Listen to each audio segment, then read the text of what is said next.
Well, welcome everybody, and thank you so much for attending our seminar today for UPT Tandem instructors and the safety review. My name is Allison Cooney, and along with my husband Gord, we own Skydive Vancouver Island. We've been pretty blessed. I was just talking to Erika and to John about this. So in 2020, there are some definite good things that came out of COVID, along with a lot of bad. But one of them was the concept of being able to still have safety day and still have safety seminars and all those engagements while we were, of course, all locked in our homes. And so with the awesomeness of technology and things like Zoom, we started our personal, so Skydive Vancouver Island started doing safety day via Zoom. And Erika was like, hey, what do you think of an idea of doing our tandem safety day with that? And that's where it all started. And so here we are 5 years later, and some amazing seminars throughout the years. And yeah, so I'm super excited to have everybody out again to this year. Every year it seems to be different topics and different engagement, but again, all focused around safety. I know that Erika will probably talk about this as well, but a couple of years ago, John, Kieran, who's also on this call today, and Erika, with their thoughts and everything together, they did an amazing, huge emergency procedure video, which I'm sure, Erika, if you could give me the thumbs up, I think you are going to probably be showing. Do you have the link for that? We'll put the link to that. So that one's a full overview of all the EPs. Sorry, Allison, I actually don't. I suppose it's not in my nature to self-promote, but yeah. So Gord will actually, in the chat, Gord will put that link to a full EP review. It's amazing, actually. So just have a look there. Before I get introducing our speakers today, for those of you who are not familiar with Zoom, in Zoom, there's a little icon, and you can lower and raise your hand. What we want to do for the first part of this presentation is it is a presentation. So our presenters, John and Erika, will be going through some materials. There is a chat box where you can put some questions in there. So we do have Nick Byers on the back scene as well, who is a UPT Tandem instructor and many years experience. So he might be able to answer some questions. I'll be monitoring for questions as well. But we might wait for those questions kind of until more near the end, and we'll address them unless we kind of figure that those questions need to go right at that time. But there will be pauses throughout the presentation for questions and answers. We will ask all of you to stay on mute until we give you kind of that option to unmute yourself, just because there's many people on here and we don't want to overtalk everyone. And yeah, so I am going to go on to my presenters. Make sure that switches over there. Did it switch to John yet? Not yet.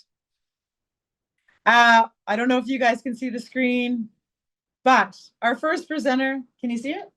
Awesome. Our guest here today is John Kieran. John is a UPT Tandem examiner.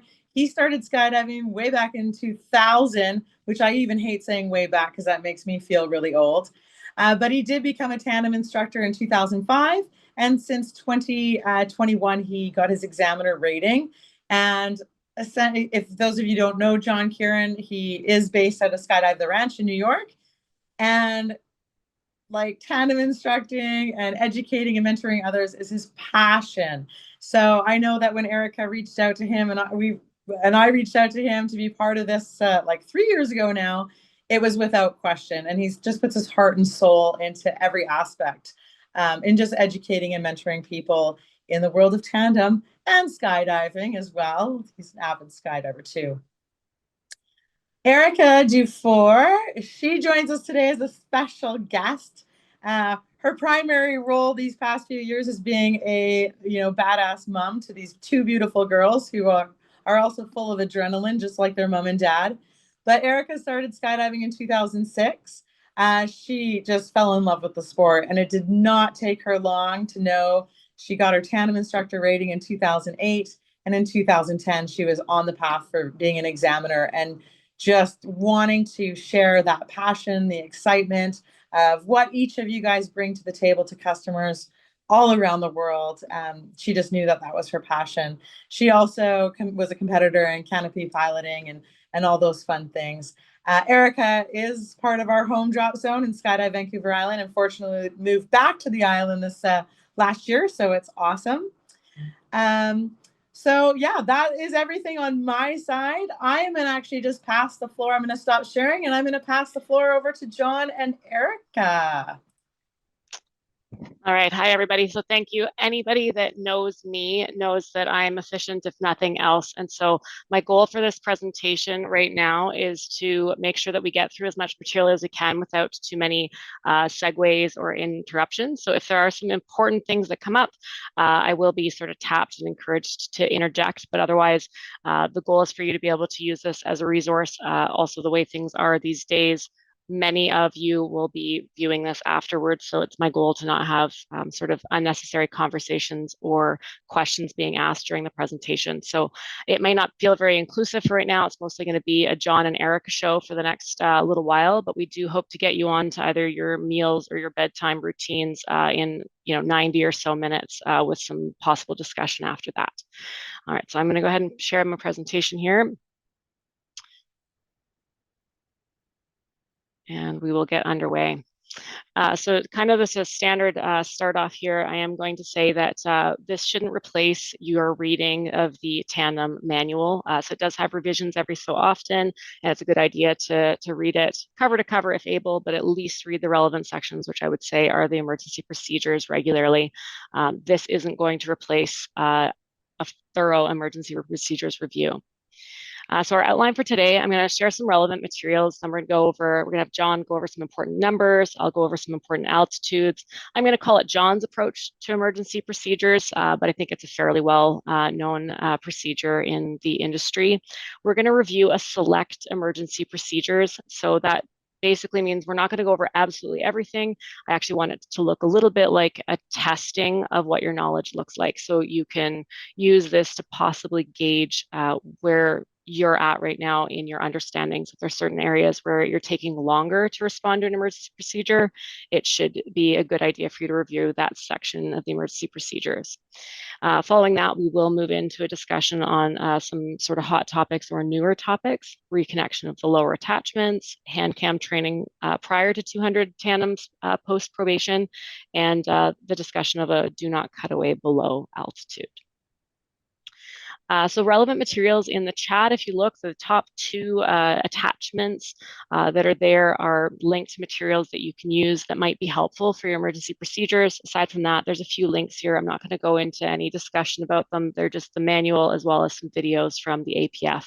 So again, if you want to know more about them, you can reach out to me. But for now, this will just be a resource that you'll be able to see at any time if you review this video at a later date. So John, take us away. All right, some important numbers. Currency, if you haven't made a tandem in the last 90 days, that is when you would have to make a jump with an experienced jumper, which UPT considers someone with a B license and or 100 jumps. If you go beyond 180 days, that's what they consider a currency training, and that's when you're going to want to sit down with an examiner to go over both your standard and emergency procedures. Then you're going to do a solo and then the jump with an experienced jumper. And then jumps prior to hand cam after probation. So after those initial 25 jumps, it's going to be 200 tandems before you're going to want to put a hand cam on. And also that's going to involve going through the hand cam form that UPT has. So there's going to be a couple of jumps you make solo and then jumps with tandem with an experienced person before you submit your paperwork to let UPT know that you're going to be using a hand cam.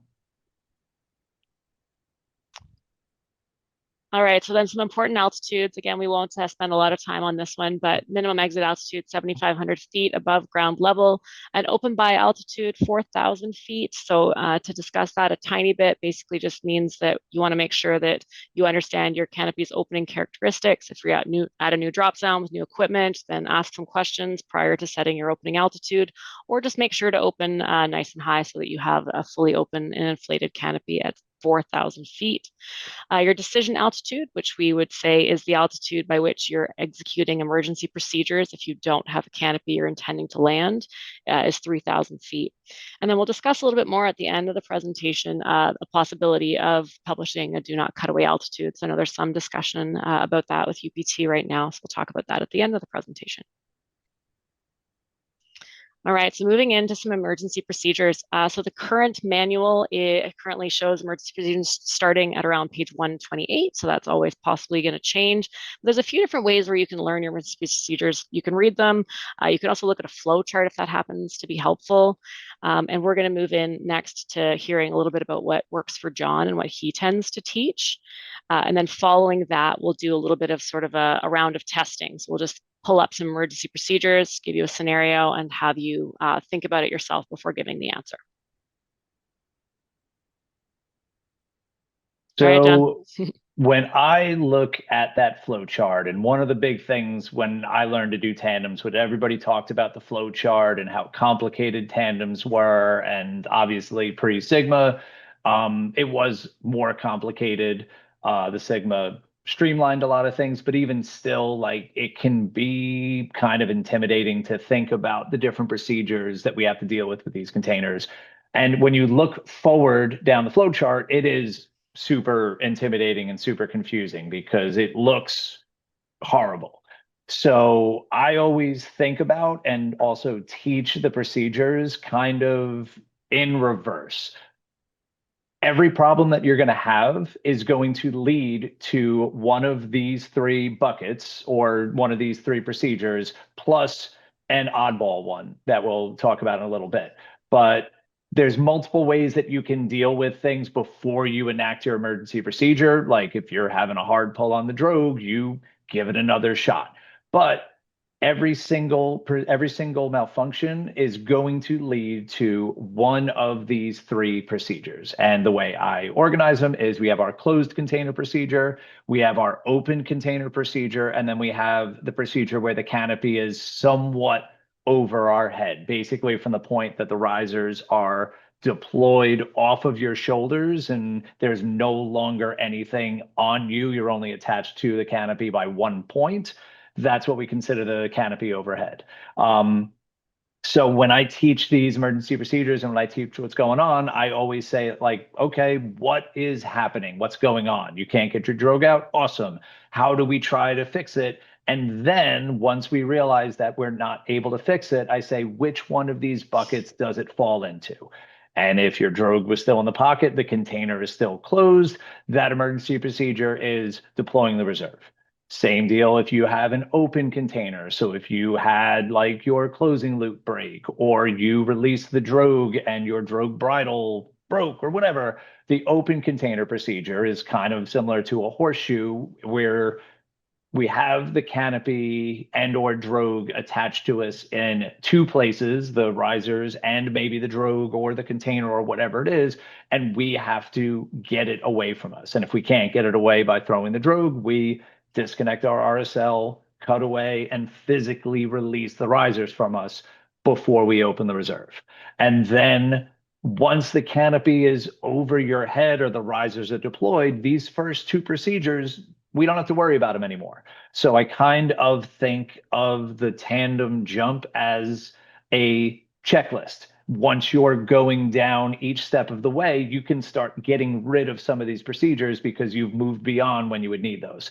So once the canopy is deployed over your head, whether you have a bag lock or a streamer or broken lines or whatever, you don't have to worry about a closed container scenario. You don't have to worry about an open container scenario because everything is already away from you.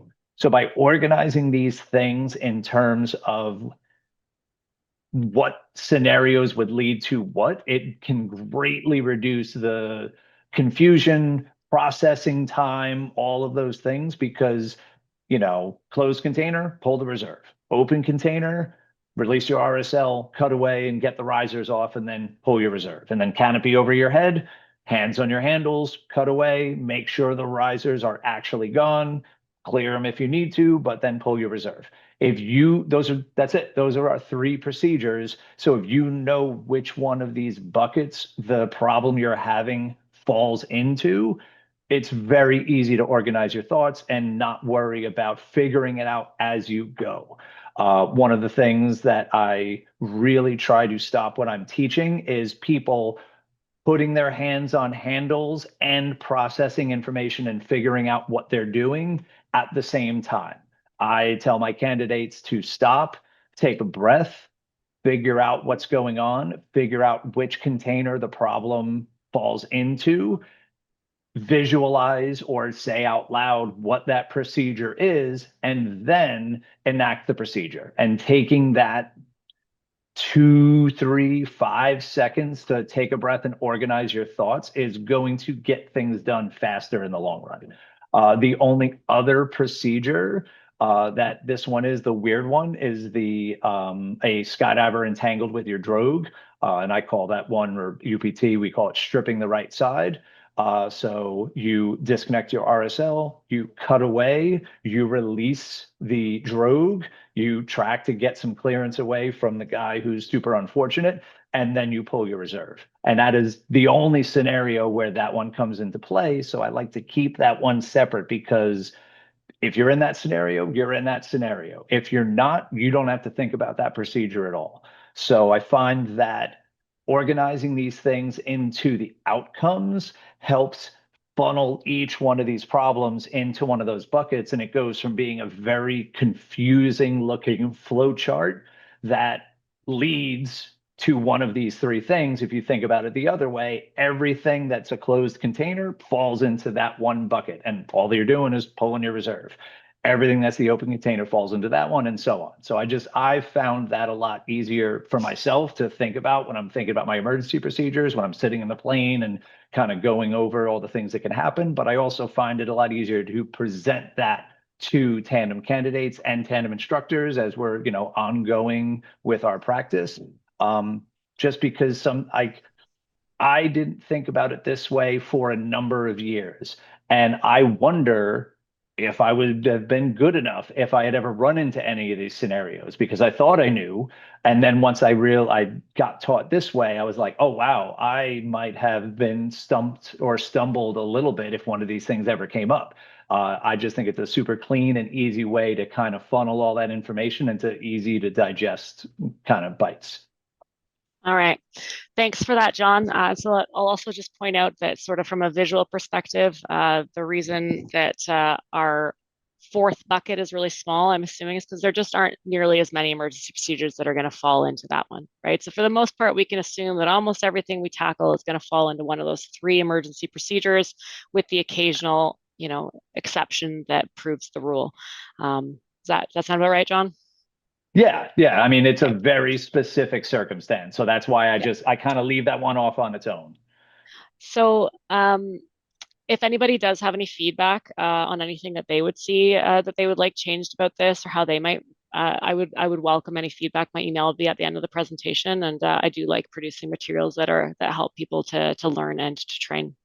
So we're going to move into the next part now of our presentation. So for this one, you're going to see some definitive pauses, and they're not because your audio isn't working. They're because we want to present an emergency procedure, and we want to actually allow you some time to think about what you would do. So probably we'll leave you at least 5 or 10 seconds before we kind of post the answer and have John walk you through it. So we're going to start out with our first scenario here. I want you to imagine that you are in the aircraft of your choice. So specifically, probably an aircraft that is conducive to your drop zone. So that could look from anything from, a 182 to a Twin Otter. Are you sitting in the front? Are you sitting in the back? Is there some variation? I want you to think about all of the different options that might apply most specifically to your scenario. And then I want you to imagine that the pilot declares an emergency and asks that you exit the aircraft. What are your most important considerations in this moment?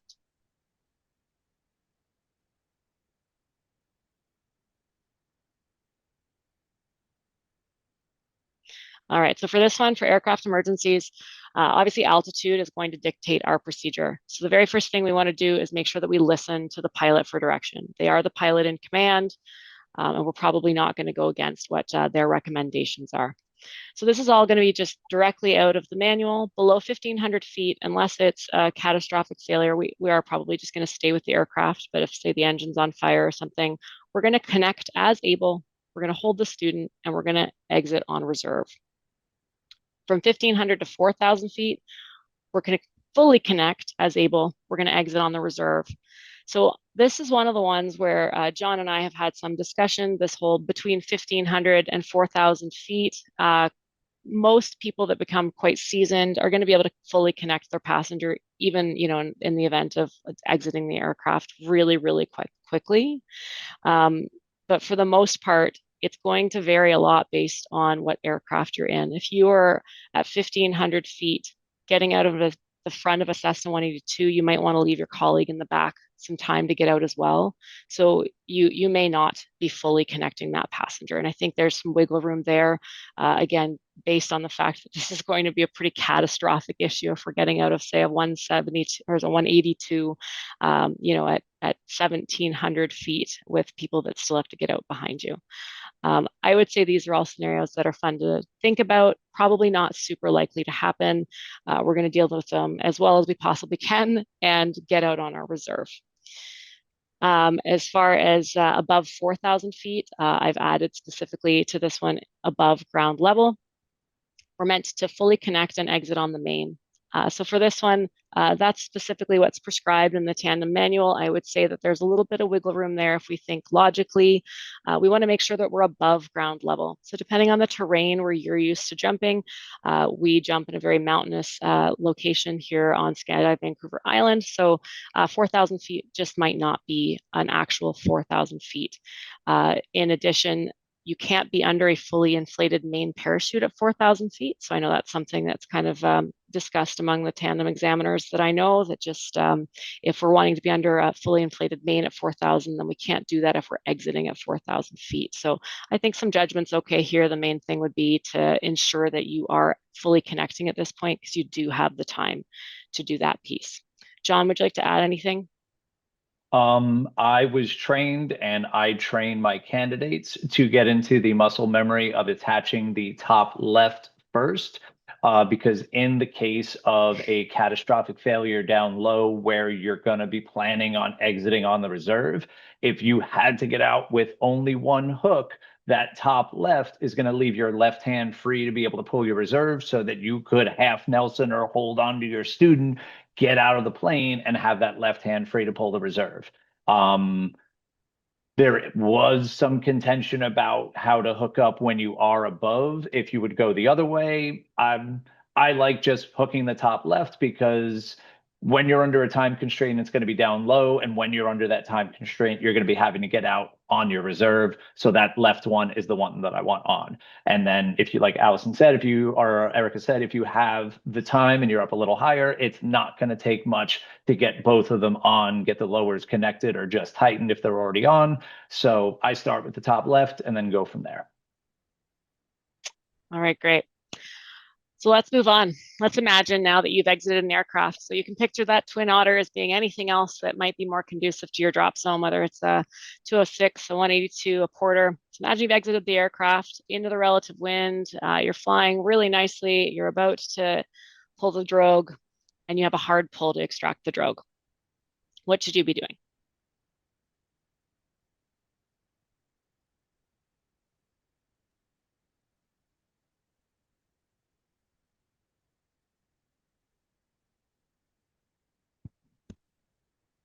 John, you want to step in? Yeah, I will. So you're going to want to take a breath, realize that you're having a hard time getting the drogue out, and then try to use some mechanical advantage. You can put your elbow against the rig to try to lever that drogue out. It's also important in times like now, when we're thinking about what we would do in these situations, to realize that you should have a limit or a cap on what you're going to try to do. I know we teach AFF students 2 tries and then emergency procedures.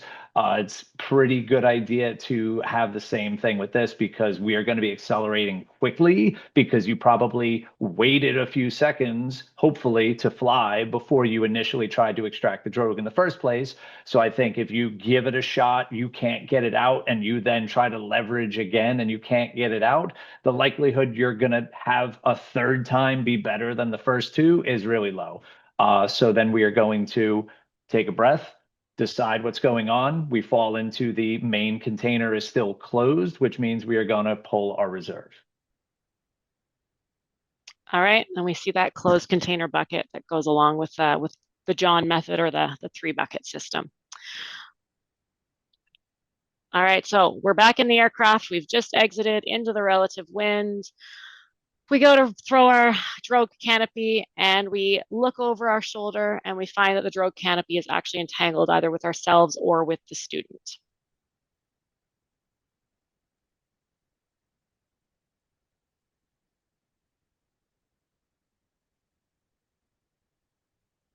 So same thing, we've probably given it a couple of seconds already before we attempted to throw the drogue. So we are going to give it a good try or two to get it clear, but we want to have in mind that we don't really want to be edging up on tandem terminal. So we're going to give it 1-2 solid tries to get it clear of us. If we can't, the container is closed, so we are going to go directly to pulling our reserve. Awesome. Closed container bucket again. All right, let's imagine we're back in the aircraft. We've just launched ourselves with the exit.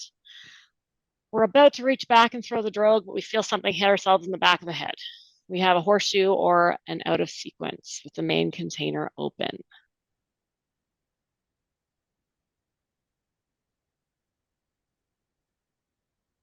So with this one, once you realize that we're having a problem and something has gone awry, something has gone out of sequence, what we want to do is try to get things back in sequence. So if the container is open and we haven't thrown the drogue, we're going to see if we can locate the drogue, which could be hard if that main is no longer on your back holding that container in shape. So we want to slide up from our leg, find the bottom of the container, see if the drogue is still in there, throw it out, and then we want to observe the results. Did it deploy the main over our head? And if it did, we're going to move on.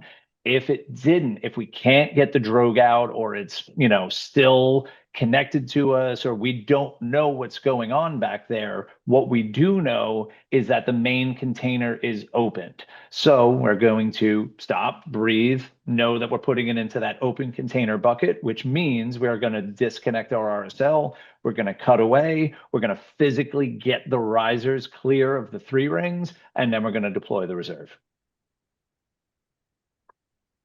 All right, thanks, John. Okay, so let's go back to where we were before here. We're going to exit the aircraft. We're going to reach back. We're going to throw the drogue. As we look over our heads, we notice the drogue is out, but it is uninflated. So I apologize, the schematic for this or the visual is not great, but I want you to imagine that the drogue is out. It's over your head, but it is not inflated.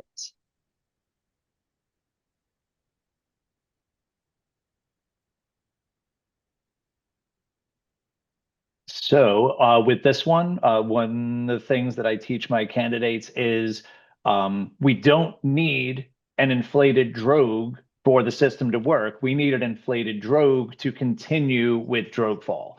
But a non-inflated drogue is still going to work. It's kind of the way it does work. So we're going to wait a couple of seconds, give it time to inflate, because maybe somebody didn't cock the drogue and it should actually cock on its own. But if there's something else going on and it's not inflating, again, we don't want to start getting into tandem terminal or close to tandem terminal. So if it hasn't kind of changed in 6 to 8 seconds, we are going to release the drogue. Keep moving on as if it was a normal jump. We're just not going to wait the full 30 seconds, 50 seconds, whatever it is. We're going to expect maybe a longer trap door because it might not be a normal collapsed drogue. Something could have broken. The drogue could have blown up. So we're going to give ourselves more time for that main to come off. And then we're going to move on with our flow. As long as everything pulls off our, off our back and opens, we're going to then check our main canopy. Okay. So we'll note on this one that we're looking at an open container issue. We've moved on from the closed at this point, though there might be some that still peek up here.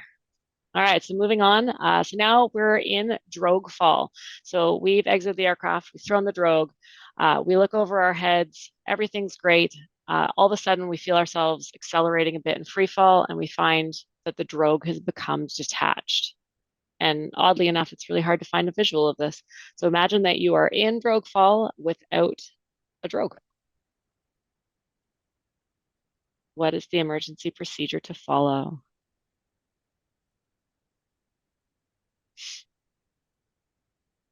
There is a video that I have playing in my head right now that it didn't happen on its own, but the drogue got cut when the person was out of the plane. So we're not going to introduce an open container scenario with this without a drogue being there to pull the canopy off your back. So if you find that you've deployed the drogue and then the drogue isn't there, we are not going to open that container because there's nothing there to pull it off your back. So we're going to leave it as a closed container malfunction, and we're going to find our reserve ripcord and open the reserve. Okay. All right, now let's move on and imagine that we have gone through drogue fall, we've released our drogue, we've come under an open main canopy, but now the drogue is entangled with the main.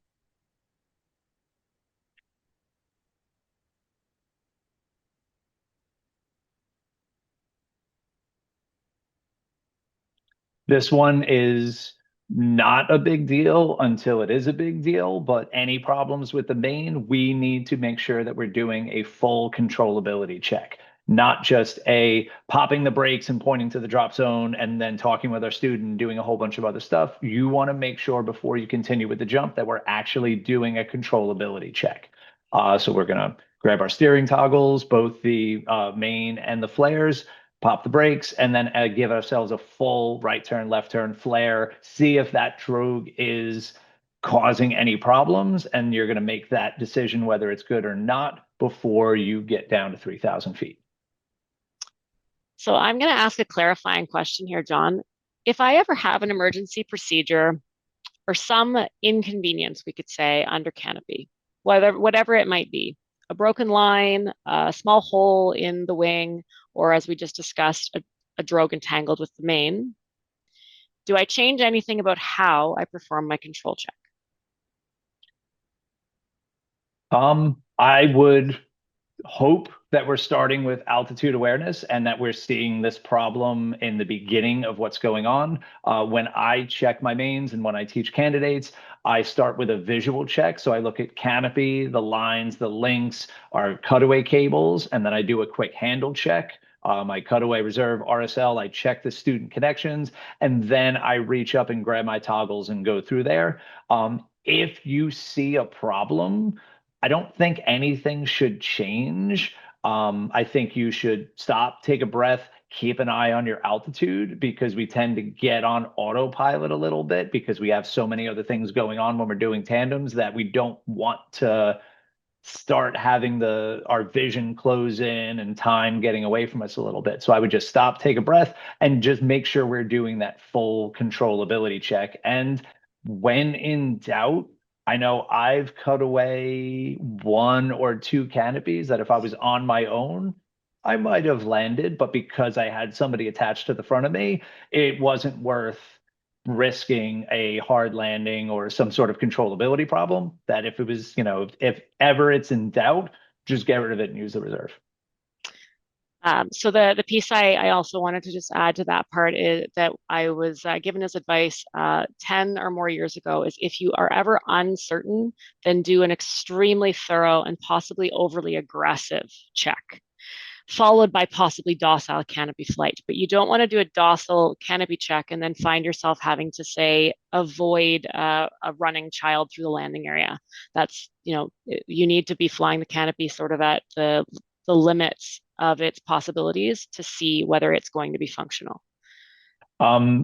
Just to add on that, I've never run into that scenario with a tandem, but I've seen it a lot with fun jumpers who have an issue and then are very gingerly steering their canopy. And then when they go to land, muscle memory takes over and they flare as hard as they would have, or they steer how they normally would, and they have a collapse or they have some sort of problem. So like Erika said, if you do have a problem, you best make sure that that thing is going to hold up, because if flaring just a little too much causes that thing to collapse, I wouldn't consider that landable, because things could very easily get away from you. So that's an awesome point. Okay. So moving back on. So now we're in drogue fall. We just checked altitude. We're now releasing the drogue. And once we end up under our main canopy, we look up and we see line twists.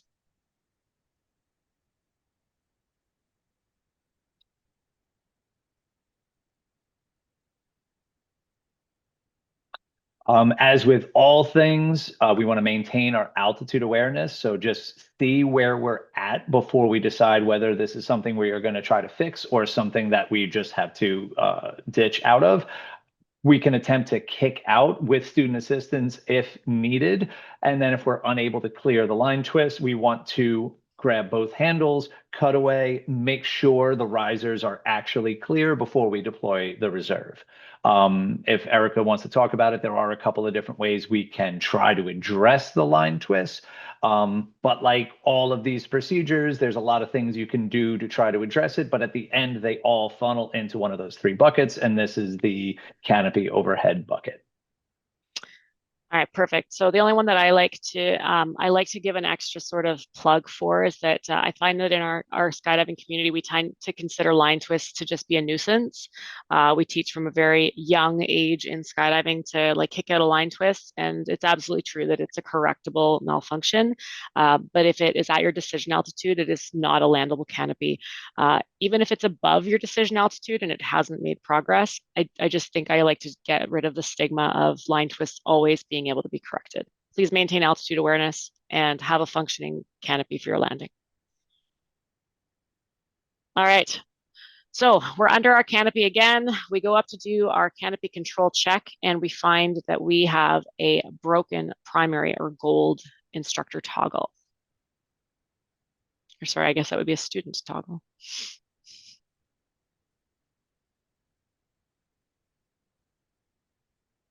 So this one, of course, the UPT manual is going to have the procedure for the UPT canopies, like the Sigma and Sigma 2. So that procedure is going to be grabbing both handles, cutting away, ensuring release of the risers before we then pull the reserve. Without getting in trouble, I jump mostly Icarus canopies, the TX2, that has 8 lines on the tail of the canopy, 2 of them being on the gold toggles or the student toggles, and 6 of them being on the flare toggles. I personally would feel comfortable landing on just the flare toggles, but again, this comes down, it doesn't matter what you are flying, you have to do a full controllability check. And if it doesn't flare enough for you to have a safe landing, you got to get rid of it.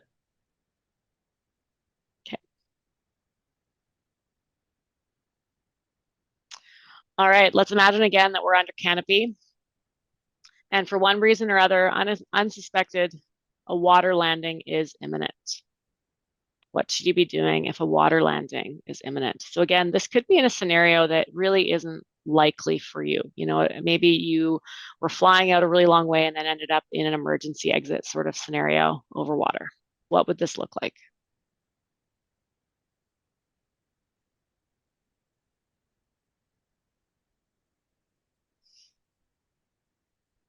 This one, I've been there quite a bit with my friend Brett here out in Hawaii. So you're out over some water. So there is it can happen. So what we do is we release the RSL. We're going to disconnect the lowers from our rig and put them on the student harness. And we're going to have our student inflate their flotation gear. And then the tandem instructor is going to undo their chest strap behind the student. And we're going to get we don't know how deep the water is when we're out, wherever we're out. So we're going to try to fly into the wind. We are going to flare. We are not going to cut away over the water. And then when we get into the water, we are going to release the top snaps of the students. We're going to push the student out of the way so that we can get out of our harness, and then we can inflate our flotation gear. I've never had an unintentional water landing. Swooped the pond a couple of times, not with the tandem, and gear gets super heavy. So just get out of the gear, ditch the gear, don't worry about the gear, because you got to get away from it. Okay. All right. So we're a long way from where we just were on that last emergency procedure, but we're back in drogue fall. So you can imagine that you're in drogue fall, you've checked everything, and all of a sudden you feel a small rattle, and you find that there's a skydiver entangled with your drogue.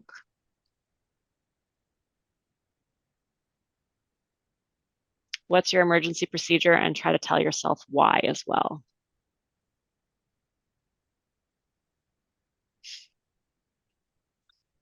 Whenever I teach this one to candidates or talk about it with tandem instructors, I always just lead with, man, it sucks to be that guy. So we want to give that jumper a couple of seconds to maybe try to get clear, but this is not a normal skydive. Even if the drogue is inflated and they're entangled with it and we're in drogue fall, it's not just a normal skydive. So once we realize they're not getting out of it, we're going to release the RSL. We are going to cut away, and we are going to release the right side drogue handle. The left side, if that one didn't work, but it's nice to keep it organized by stripping the right side of the rig. Once that releases, we are going to track and get some separation, because that whole ball of nonsense is going to be right above us. Maintaining that, like, you got to pull the reserve. So horizontal separation is important, but not as important as getting a canopy over your head. So track away 4 to 5 seconds, gain some separation, and then pull the reserve. All right. So I'd say there was probably a time when this emergency procedure was quite abstract and not well known, but I think that I think it's been communicated enough, and because it is so memorable to just sort of strip the right side, I'm hoping it's becoming a lot faster response times for instructors when they're seeing this emergency procedure now. All right, so we've just exited the aircraft. We're flying into the relative wind. We go to reach back to deploy the drogue, and we find that the student grabs our right arm or hand. What are our options?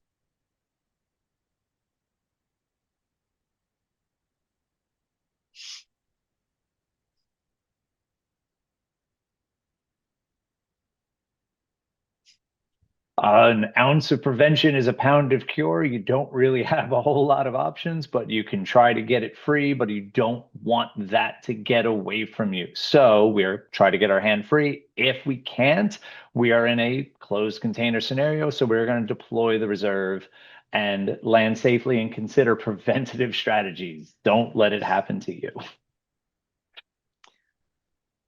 All right. And I did note in the comments, somebody suggested taking off their goggles, and I can't say that I've ever actually had to use this strategy, but I've heard it, and I think that it would probably work wonders, because again, students, if they suddenly have air in their eyes, are very likely to release whatever they're holding and grab at their face. So if anybody has actually had to do that, I'd love to hear about it. I've only heard of it as being a great tactic, but so far haven't. I hope I never actually have to use it. All right, so we're nearing the end of our sort of test phase. I want you to imagine right now that you've just opened under your main canopy, and I want you to think through what the steps are after your canopy opens. What should you be doing as that parachute opens?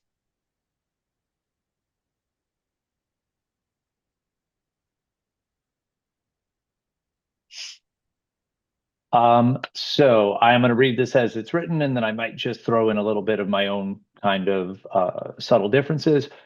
release the gold toggles and perform a flight check, and then release the black toggles and perform a flight check. The black toggles can be returned until 1,000 feet, so you don't have to fly around the whole way with it. We want to check the main lengths and risers. We want to check the 3 rings and the RSL. We want to check the student connections, and we want to make sure the location and security of our cutaway and reserve handles are good. Then we want to deal with our student and, get their knees up, all that. We want to release the lowers, loosen them, and put them back on our rig. And then if we are in high winds, you could release the RSL once you get down to that point where you're not going to be cutting away. So that is a discussion in and of itself. My flow of this, as I mentioned before, is I do a visual sweep down. So I look at my canopy, my lines, my links, and then my cutaway cables. Then I do my handle check, RSL or cutaway, reserve, RSL, and I do a quick check of the student connections kind of as I am talking to my student. And then I reach up, I grab all the toggles, pop, release the brakes, and do my controllability check. And then once that's done and I know I have a good landable canopy, then I deal with my student. I release the lowers, loosen them, put them back on, get their knees up, deal with their goggles, their chest strap, all that kind of stuff. We only ever deal with the student once we know that we have a good landable canopy. So I think that it's fair to assume that this isn't a numbered list, with the exception of the items that come at the end. So releasing the lower attachments, you shouldn't do until you've done all of the previous steps. But I think it's fair to say that whatever order you do those first 6 steps in is probably fine. If you open and you're looking immediately at the 3-ring system and you're doing these out of that order, I think that's very acceptable, with the exception of releasing the lower attachments should not be done prior to the above steps being completed. All right. So that brings us to the end of sort of the test phase of the emergency procedures. So again, there's lots of emergency procedures that we did not cover today. We tried to cover some that were sort of, vague or a variety of emergency procedures, but please review all of them at your leisure before your jumping season, during your jumping season, and in the off season, so you always know them. But we're going to move into a bit of a discussion. So when I say discussion, it'll just be, at this time, me and John are just going to give sort of our 2 cents about a couple of topics. So specifically the reconnecting the lower attachments. So page number 125 in the manual does outline that you need to reconnect those lowers. And this is obviously a hot topic right now if you're in any of the online skydiving forums, with the USPA BSR sort of highlighting this procedure as being highly necessary. This has been the procedure for a long time. It's just getting sort of newly getting more attention. So one of the approach I want to take to this when I'm talking about this procedure is that change management is a very large discipline. So I have some higher level education. I don't have a PhD, and I don't have a PhD in change management, but those individuals exist, and they usually help coordinate really large change because it is really hard. So I guess I like to validate and acknowledge that for any and all of you that have had thousands of tandems where you haven't done it this way and you suddenly have to change your procedure, your concerns are valid and it sucks. Having to deal with change is not fun, but it is something that does happen in our society everywhere around us. Wherever we look, changes have to happen all the time. And I still like to trust, and I still feel that the procedures that are outlined by UPT, the manufacturer, are generally meant to help keep us safe.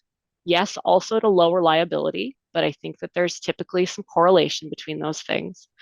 And just if I were to look at sort of my anecdotal evidence, there's also lots of instructors out there that have also left the lowers dangling for a long time. I think that procedure has kind of gone away. I think we see that a lot less frequently now. We see more instructors that reconnect it to the harness, but it's still possible for you in your own experience to have done something, the way that you've done it for a really, really long time and had it be fine. We probably all have examples of things in our lives, like people that smoked every single day of their lives, didn't get lung cancer, and died in their 80s. We all have those examples, and so I know even for me, this change was really hard, but it is one that I accept as being necessary. So I'll let John also then give his sort of anecdotal 2 cents. Yeah, I'm a creature of habit. I have a hard time sitting on the pilot side of the airplane because I sit on the co-pilot side. Like for a while, like it was a problem. So the more and more I've been doing this, I try to get out of my comfort zone a little bit, be it with exits or whatever. And like when this was clearly going to be a thing, especially when I became an examiner, I forced myself to do it, even though it felt annoying. And a couple of times, like I wanted to give up and I didn't want to do it.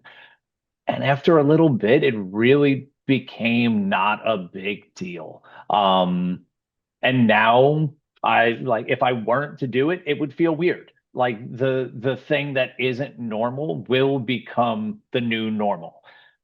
I don't make the policies. I don't want Neil's job. I'm not on the USPA board. None of that's my problem. I still do tandems full time for a living, and I have for 18 years now that I've been doing tandems full time. And I'm not going to quit over these lowers. So I kind of put on my big boy pants and I did it, and it's not that big a deal. I was telling Erika, I changed how I folded my drogue multiple years ago because I realized that I was exposing the fold of the drogue to the relative wind, so that it was kind of getting blown open. And when I tried to change, it sucked and it felt super awkward. And I gave up on it every now and then. But then when I eventually just forced myself to continue to do it, I built the new muscle memory. It became the new normal. And now I can't not do it that way. So like Erika said, if you have a procedure and this feels super awkward, it sucks totally. But I don't think it's worth like not doing tandems over. And, if it one day helps a problem from happening, all the better. Like I don't see it as a huge problem worth, upturning the apple cart over. Well, and I'll just interject to say that, like John and I obviously have no choice in the matter. He and I are representatives of UPT, and just like a police officer that is, going to just follow the laws whether they believe it or not. That's kind of what we're going to do. That doesn't necessarily mean that we're also going to, be highly judgmental of people that are going through this transition. We're here to help try to promote education and have conversations. So we certainly aren't going to be. I personally am not going to be out there telling people exactly what they need to do, but I am going to be making sure that they know how it's supposed to be done so we can try to increase the education that's there. So I'll also note that there is a specific forum that is going to be discussing this topic on the 29th of April. So that's a week from today, and it will be recorded for anybody that can't attend it. And so then there will definitely be more information, more statistics, and more people that definitively know the enforcement and the reasons for this procedure. That we'll be discussing it at length on the 29th of April, so in 1 week's time. So if you're able to put that in your calendar so that you can hear more about it on the 29th. So and again, I could give some reasons for it, but I think it's probably better to hear it from the people that are really behind that rule, since that's definitely not me, and it's not John either. John, is there anything you want to? Yeah, please. I was just going to channel Tom Noonan for a second. And just when I discuss this with people and the approach that I take being a UPT examiner as well as a USPA examiner is Tom had always said that he wanted his examiners to be advocates and not adversaries. I'm not a cop. I'm not looking to keep anybody from doing tandems. I'm just there to try to be a conduit for this information and get people to think about their procedures, get people to think about scenarios that maybe they're not always thinking about, especially in a routine driven, monotonous kind of thing like tandem skydiving. So I get it. Like, I'm not there to narc anybody out. I'm just there to say, here's how it is. Here was my experience, and try to help people just to be safe and keep tandem skydiving going. And I think that I think UPT's goal, and again, we'll hear about it more next week. I think their goal really was to see this phased into the procedure that's in the manual. So it was like really accepted that it was being done this other way as an industry standard, but we want our examiners to be teaching it this way. And I think that essentially hasn't transpired over the last 10 years the way they'd hoped it would. And so they've had to take bigger action to make sure that this is actually going to be done the way that they have always meant and intended for it to be done. Tom's idea was that everyone was going to be taught this way, and then eventually people would age out and phase out of the old way of doing it, and everybody got taught this way. So everybody who's gotten a tandem rating in the past 10 years or so was taught this way. So they can't really claim that they didn't know that this is how it was done. Yeah, let's go ahead and unmute Neil so he can jump in for us, so we can hear it from the the source. Not being like the professional cowardice sat in my house at 8 o'clock at night listening to you guys. Firstly, thank you very much for putting this amazing presentation on. It's hugely valuable. So thank you for everyone, and specifically you guys for doing what you do here. Two things really. I acknowledge the level of hypocrisy. You put my name into YouTube, you're going to see 7,500-ish tandems with me not having the lowers connected. So I stand here as a hypocrite. It's now been evidence driven, right? So there was a number of things that have happened over the last number of years where it wasn't really, it's always been in our manual in one form or another, and we kind of acknowledged that there was a certain level of ambiguity with it.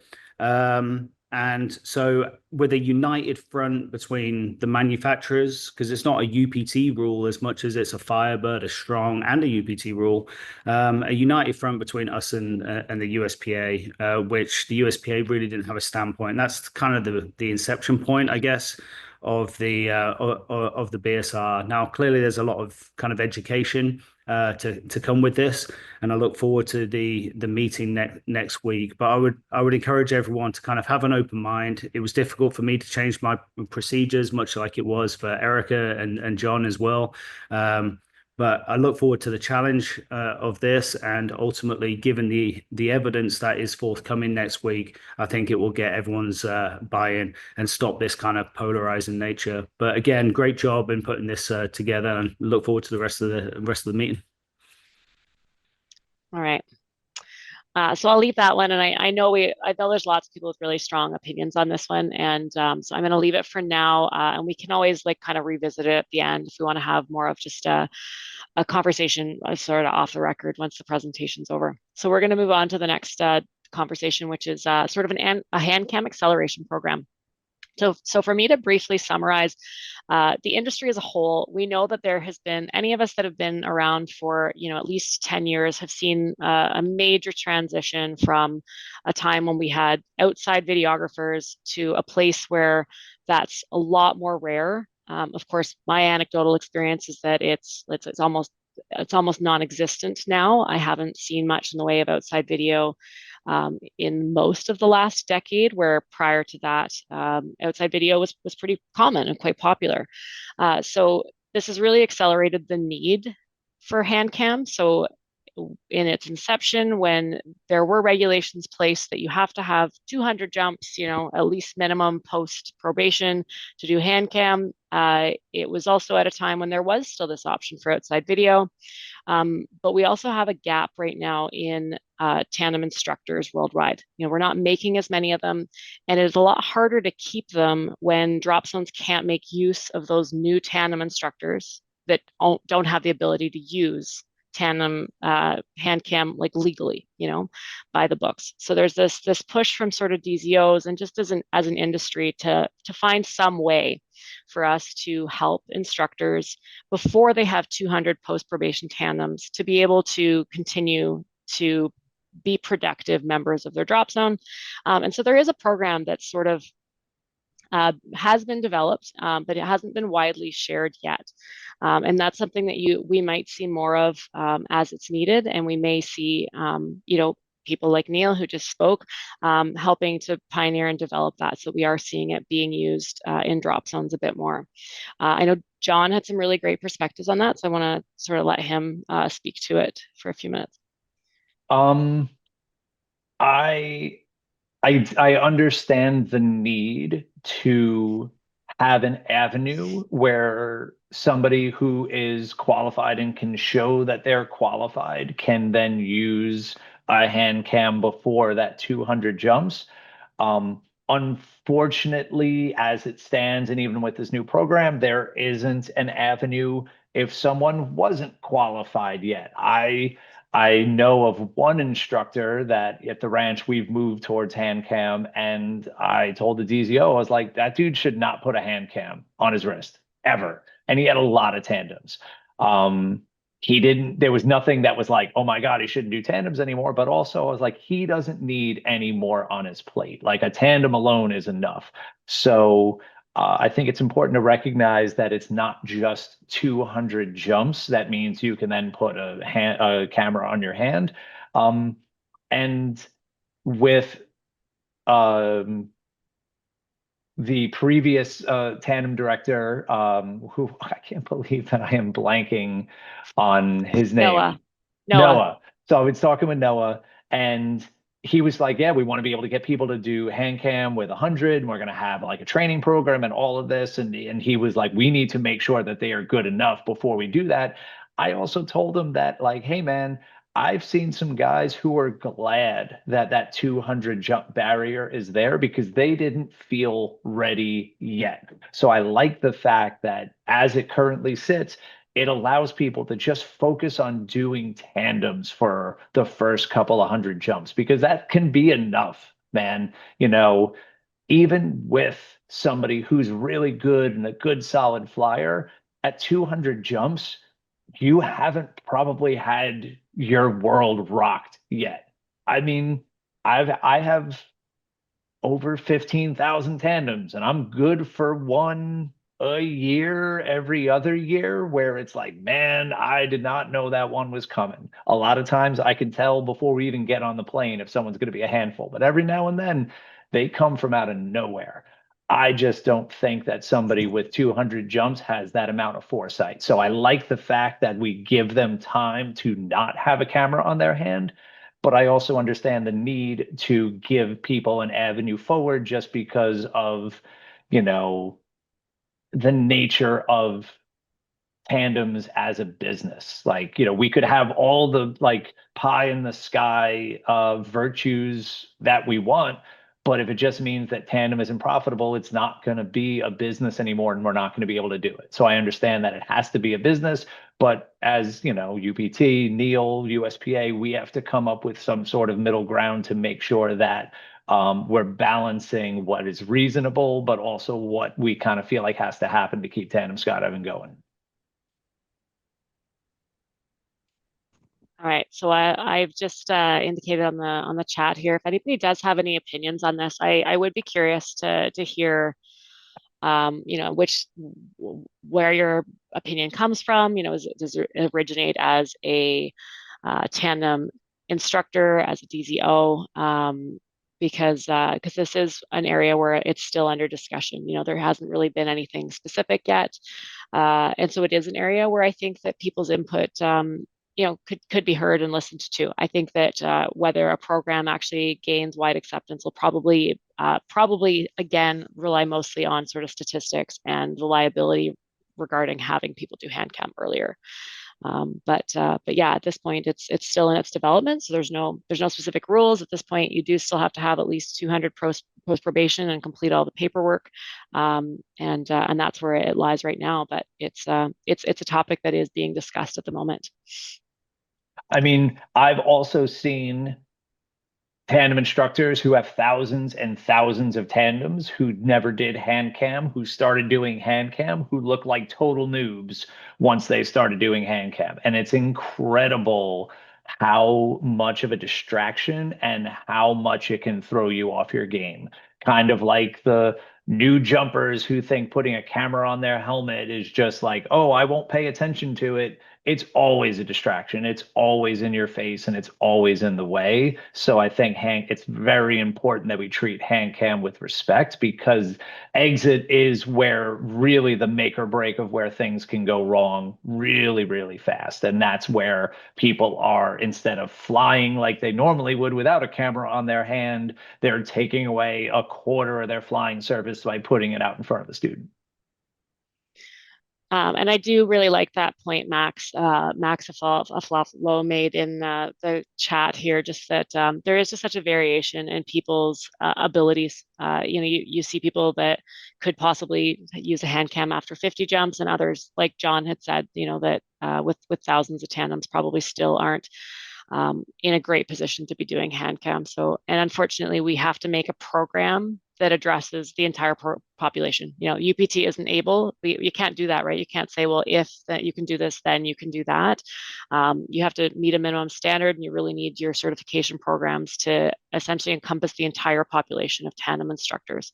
And so if you basically, it's not a tough job to have. So good luck with that one too, Neil. And one of the problems is there was a time at the ranch here, like, I don't know, a bunch of years ago, where we actually had 4 tandem examiners on staff at the same time, all at once.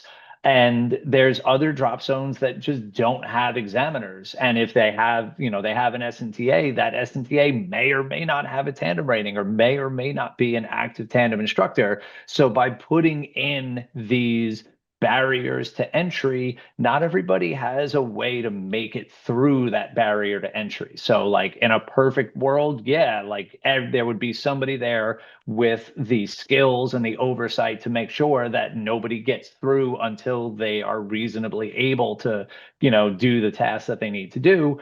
But also not everybody has that. That kind of harkens back to when the coach rating came about, because, jump masters were able to put out students at static line drop zones, but then to get a coach rating, you needed a certain amount of free fall or a certain amount of this or a certain amount of that. And small drop zones are like, we're never going to have anybody if you make it this hard to get the thing that we need. So it's a very complicated problem that I don't see all ends of. And again, I don't want to say I'm glad it's somebody else's problem, but I'm going to do my part with sharing information and sharing my knowledge and sharing my experience to that, hopefully just add to some sort of the solution and some sort of like keeping things moving in a good direction. Okay. Does anybody else have anything else that they might want to add regarding, this possibility of a hand cam program gaining a bit more traction and allowing instructors to do hand cam prior to 200 jumps? And I'm just going to remind people at this time, there is a raise hand icon on the bottom of your Zoom. So if you wanted to speak openly, please just raise your hand there. There have been a lot of comments in the chat side. I see Jason Large was suggesting training and certification. There should be a program for it. And a few more, obviously, people talking about smaller drop zones, DZs, those kind of things as well. So I don't know if you guys see that side. Yep. I mean, it also harkens back to some people from big DZs think that 500 jumps isn't enough experience to start doing tandems, where some people from smaller DZs are going to say that like the lifespan of a jumper could only be 3 to 5 years, and they might not even get to that point of jump. So there's a big range of ability, a big range of, performance, all sorts of things that go into this. So it's very, very hard, I would imagine, to come up with a program and a scenario that is going to be all things to all people. So. And I was just going to add to that. This is Allison again. I think one thing that we all have to be very aware of, I'm a drop zone owner. I have a Cessna drop zone. So yes, to be honest with everybody, up until 2 years ago, we just wouldn't hire people without 500 tandem jumps under their belts, just from that experience. of course, after COVID, we started realizing the decline and just, not being able to get people into Canada on working visas as we had in the past. So we have started to build within. And it is tough to not have our new TIs not being able to take camera, but there's workable solutions around it. And I think that if you are having those conversations, it's important. I think what's also important, whether we're talking about other suggestions, obviously there's big changes happening at UPT. There's big changes happening at Strong as well, for those of you who use Strong, but it's everybody's open to people's suggestions or concerns, but it's about proactive engagement. I'm sure that Neil has 100 complaining emails in his inbox all the time, but it's really about, thinking outside that box, saying, hey, this might be unique to my drop zone. These are kind of the things that we're thinking about that can be workarounds. But then they can apply that kind of feedback, and it's not just focused on big drop zones, it's little drop zones as well. But it's being able to put that communication forward with some possible suggestions for them to consider as well. And I think that's a big thing. It's very easy to complain, but I think we all need to take a proactive approach in being a solution-based, I guess is what I'd like to say. Okay, unless anybody else wants to add anything, I'm going to move on to our last discussion topic, which is a do not cut away below altitude. So very specifically, this isn't meant to be something that you would use except in very rare circumstances where something is most likely happens between your decision altitude and the time when you need to land. So it would usually be, perhaps it was an issue that did exist and you didn't notice, but essentially it's meant to take away that little bit of extra consideration of whether you need to cut away and deploy a reserve or simply add fabric. So if you're in a really low level scenario, like say below 1,000 feet, and another skydiver goes through your wing so that you now are under, a half inflated main canopy, is that a scenario where you should be cutting away? Because if you're thinking of those 3 buckets, you're over basically canopy overhead, you should be cutting away, deploying the reserve. Or in this very unique scenario, should we simply be adding fabric? So that's what a do not cut away below altitude is. It's not the same as a decision altitude. It's not currently published. So it's something that I've been discussing with candidates for a long time, as something that I give people a lot of wiggle room on what they want to set for themselves. I give them some important considerations and kind of let them decide. And that's what I think we're sort of doing right now as an industry and in this conversation. So John, what does that look like for you? This came up a lot for me, not even just with tandems, but just in jumping in general. And I think it has to do a lot with terms that we use, decision altitude, hard deck. Some people I found were using the term hard deck when I think they really meant their decision altitude. And I don't want to go on too much of a tangent, but like at the ranch here, our students' decision altitude was 2,500 feet. And I know a lot of jumpers got their license and then moved on to sport gear and then were fun jumping and then kept that as their decision altitude. And then sometimes they painted themselves into a corner that they, broke off a little low, and then there was someone a little close and they tracked a little long, and then they opened, and then all of a sudden they were sniveling through 2,500 feet. And I talked to them about it because they came to me or I saw something that happened. And I said, hey, man, you were through your decision altitude. If that's really your decision altitude, why didn't you cut away? And they were like, well, it was good. And I said, well, once you cross that line in the sand, those numbers are meaningless. So you need to have a realistic talk with yourself about, it kind of starts from the ground up. Where will you not cut away below? And I was doing another safety day seminar once, and I picked on a dude who I knew I could pick on because he was a base jumper. And I was like, hey, Charlie, what's your do not cut away below altitude? And he was like 1,200 feet. I was like, awesome, cool. Let's say you were at 1,100 feet getting ready to start your pattern, and I ripped your canopy in half, nose to tail, because I wasn't paying attention. You're telling me you're not going to cut away because you're below 1,200 feet? And he kind of put his head down. He's like, oh, yeah. I'm like, then what's the point?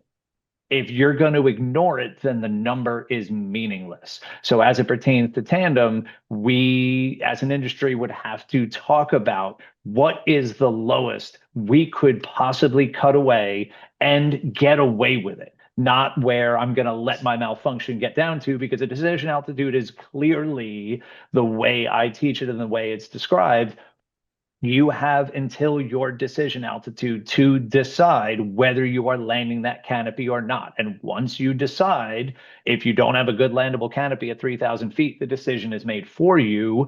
You then enact your emergency procedures. You cut away, you make sure your risers are clear, you pull your reserve. This, like Erika said, is not that scenario. It is if something else were to happen, at what point is the line in the sand that if you are above that line, you could give yourself the option of cutting away if there was a catastrophic failure of your main or something like that. Whereas once you cross that line, that cutaway handle might as well be sewn in place, because now all you are going to do is open your reserve to get more canopy over your head.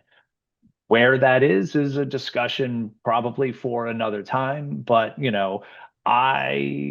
I tell my candidates, you like, and again, maybe I'm putting myself out here, but I tell them, you better not ever pull that cutaway handle below 1,000 feet if someone rips through your canopy, because you are putting yourself in a situation where you might not have a reserve over your head. So I'm not saying to get down to that point, but for me, as I've taught things, is you like put it away. It's not an option once you get under 1,000 feet. Make that be part of your checklist in your mind, that once you cross 1,000 feet, if something catastrophic were to happen, your only choice then is to pull the reserve to get more fabric over your head. But like Erika said, it's something that people are talking about and might be introduced in the future, but it doesn't mean that it isn't a concept we should be thinking about now, either for tandem or your jumping in general. Great. And in one of our forums, I did ask Neil about some information regarding this, and he's suggested he's got some information he can add.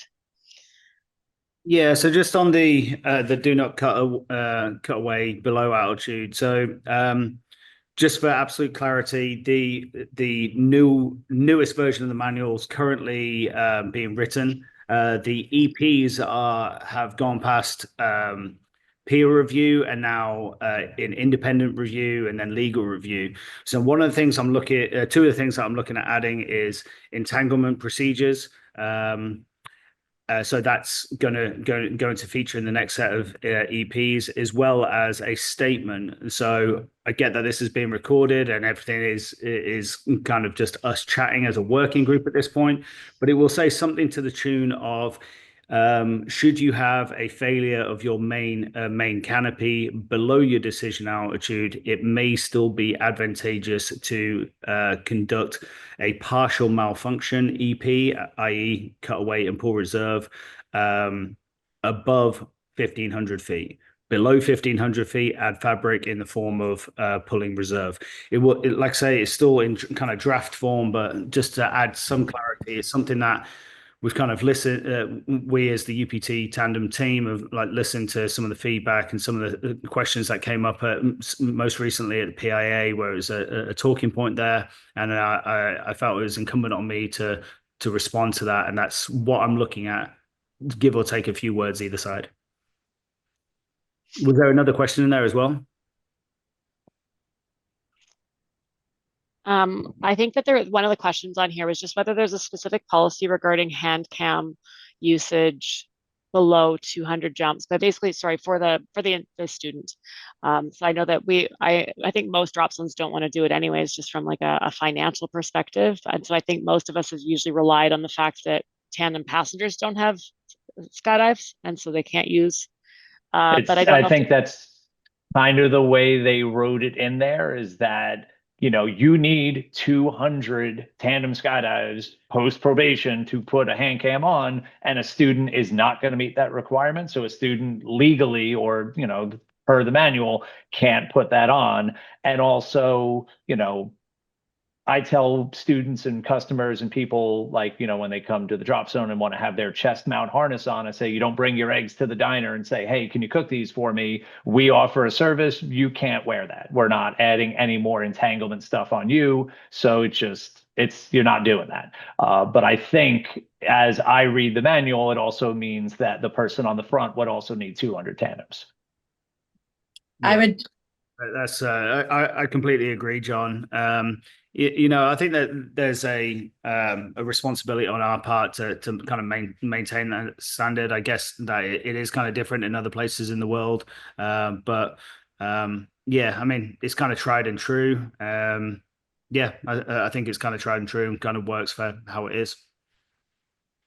I would just add to that. I know in Canada, I think the US as well, that we require 200 skydives to be able to carry any camera device with you, even for just general skydivers. And so that's often the rule that we apply. They are skydiving. It's their first one. They do not have 200 skydives. So no different than we would teach any other, student or fun jumper in the rule with that. All right, so I think we're kind of at the end of our presentation here, so we'll wrap up and then we can just we can chat if anybody wants to stay on. But so our concluding thoughts, if you've been with us in previous years, these remain pretty static year after year. So there is no replacement for currency. I always really like to specify that we try to rely on outline procedures rather than anecdotal evidence. So that specifically just means that we can do things our own way and have it go perfectly fine for a very long time before it goes wrong. So it's a good idea to rely on those outline procedures. And then to remember our tremendous responsibility as tandem instructors to the passenger and the skydiving community at large. John, any additional concluding thoughts you want to add? I think I'm always kind of trying to advocate for building a tandem culture, about, like you said, the responsibility that we have for doing tandems. Like, I think gone are the days of the Yahoo tandem instructor a bit, but in some ways, people, I think, I'm trying not to be a stick in the mud, but also it is important, man. And it's not hard to take this job seriously and give that person attached to the front of you your best. Because it could very well be the only skydive they ever make. And man, if it goes bad, they get a whole lot more light on them than ones that go good. So just like do what you have to do to keep it from going bad and just take it seriously. And, it's hard to know how to word it, but I guess I'm just doing my part with this again to try to build that culture of just doing the best job that you can. And, think about what we're doing. It's so easy to just be like, oh, this is the thing I've done 1,000 times, or this is the thing I've done 10,000 times. And it's real easy to get lulled into that false sense of confidence. So yeah, just, if you're here, you're already part of the solution. Unfortunately, the people that really need to see things like this probably aren't the ones that are here. But everybody who is here is just doing their part and being a good example and just talking about, oh, yeah, I watched this thing on practicing my emergency procedures. And then maybe that person that needs to hear it will have a thought that they wouldn't have otherwise normally had. So I appreciate everybody being here for this. All right, so I'll end with just our contact information. So John and I are both on Facebook, as is Skydive Vancouver Island, and these are our email addresses. I think that Allison will probably stop the recording now, so that if there's anybody that does want to say anything that might be less popular, then it at least won't be recorded. And so we'll just kind of open it up for discussion.